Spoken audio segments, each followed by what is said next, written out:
वेद यज्ञ प्रक्रिया से प्रकट हुए हैं और यज्ञ अनुशासन जीवन को गतिशील बनाने के लिए है। वेद मंत्र हमें पराचेतन और प्रकृतिगत गूढ़ अनुशासनों रहस्यों का बोध कराते हैं और उन्हें समझकर ही प्रकृतिगत चेतन प्रवाहों तथा स्थूल पदार्थों का प्रगतिशील एवं कल्याणकारी प्रयोग किया जाना संभव है। वेदों ने प्रकृति के गूढ़ तत्वों को प्रकट करते हुए कहा है कि ये प्रवाह एवं पदार्थ यज्ञात हैं। इन्हें यज्ञ अनुशासनों में प्रयुक्त करने से सत्पुरुष देवों के समान ही स्वर्गीय परिस्थितियां प्राप्त कर सकते हैं। आइए हम भी वेदों के माध्यम से स्वर्गीय परिस्थितियां प्राप्त करने की कोशिश करते हैं। चलते हैं ऋग्वेद के प्रथम मंडल के सूक्त 89 की ओर। नमस्कार सभी को।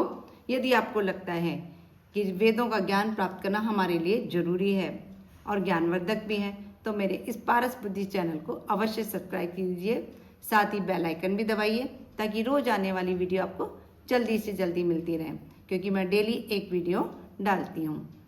ऋषि है गौतम, देवता हैं विश्वदेवा, छंद है जगती। कल्याणकारी, किसी के दबाव में न आने वाले, अपराजित, उन्नतिकारक शुभ कर्मों को हम सभी ओर से प्राप्त करें। प्रतिदिन सुरक्षा करने वाले संपूर्ण देवगण हमारा संवर्धन करते हुए हमारी रक्षा करने में उद्यत हों। सन्मार्ग की प्रेरणा देने वाले देवों की कल्याणकारी सुबुद्धि तथा उनका उदार अनुदान हमें प्राप्त होता रहे। हम देवों की मित्रता प्राप्त कर उनके समीपस्थ हों। वे हमारे जीवन को दीर्घ आयु से युक्त करें। हम उन देवगणों भाग, मित्रों, अदिति, दक्ष, मरुद्गण, अर्यमा, वरुण, सोम, अश्विनी कुमार और सौभाग्यशालिनी सरस्वती की प्राचीन स्तुतियां करते हैं। वे हमें सुख देने वाले हों। वायुदेव हमें सुखप्रद औषधियां प्रदान करें। माता पृथ्वी, आकाश पिता और सोम निष्पादित करने वाले पाषाण हमें वह औषधि दें। तीक्ष्ण बुद्धि संपन्न हे अश्विनी कुमारों, आप हमारी प्रार्थना सुने। स्थावर जंगम जगत के पालक, बुद्धि को प्रेरणा देने वाले विश्व देवों, हम अपनी सुरक्षा के लिए बुलाते हैं। वह अविचलित पूषा देव हमारे ऐश्वर्य की वृद्धि और सुरक्षा में सहायक हों। वे हमारा कल्याण करें। यहाँ है स्थावर और जंगम जगत के पालक, यानी कि स्थावर जो चीज़ें बिल्कुल स्थित हैं और जंगम से मतलब है चलती फिरती मूवमेंट करने वाली चीज़ों से है। अति यशस्वी इंद्रदेव हमारा कल्याण करने वाले हों। सर्वज्ञाता पूषा देव हमारा मंगल करें।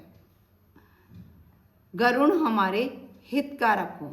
ज्ञान के अधीश्वर बृहस्पति देव हमारा कल्याण करें।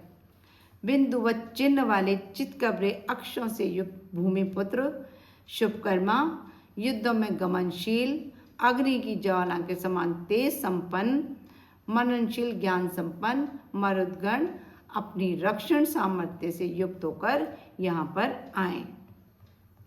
हे यजन योग्य देवों, कानों से हम मंगलमय वचनों का ही श्रवण करें, नेत्रों से कल्याणकारी दृश्यों को ही देखें। स्थिर पुष्ट अंगों से आपकी स्तुति करते हुए देवों के द्वारा नियत आयु को प्राप्त करके हम देव हितकारी कार्यों में इसका उपयोग करें। हे देवों, 100 वर्ष तक हमारी आयु की सीमा है। हमारे इस शरीर में बुढ़ापा भी आपने दिया है। उस समय हमारे पुत्र भी पिता बन जाते हैं।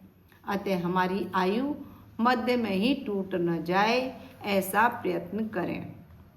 अदिति ही धूलोक है।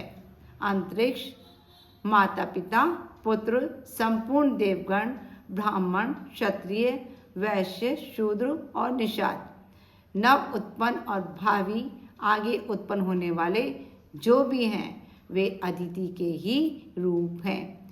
ये हुआ सूक्त 89। अब नेक्स्ट वीडियो में हम मिलते हैं सूक्त 90 के साथ। नमस्कार सभी को। खुश रहो, स्वस्थ रहो, मस्त रहो।